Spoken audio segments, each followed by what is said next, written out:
Tai gerai, vokelėje kiek yra etiška įdėti į vokelį?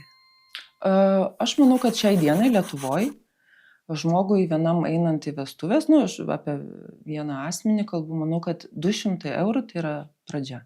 Pradžia 200 eurų. Aš manau, kad taip. O jeigu dviese, tai jau 400 pradžia.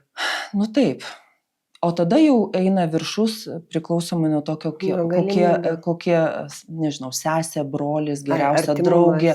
Artimumas ir ar tu jį įvertini piniginę išraišką ir dadedi. 200 eurų, vėlgi, reikia, aš visą laiką sakau, jūs turite įsinagrinėti, kur jūs esat kviečiami, kokiam laikui jūs esat kviečiami. Jeigu tai yra, pavyzdžiui, dabar būna kartais tauriai šampano kviečia, kelių valandų pasibuvimas po ceremonijos, vėlgi, tu turi tada įvertinti. Tai tada jau mažiau galima, jau ne 200, jau 150. Aš manau, čia labai yra asmeniška.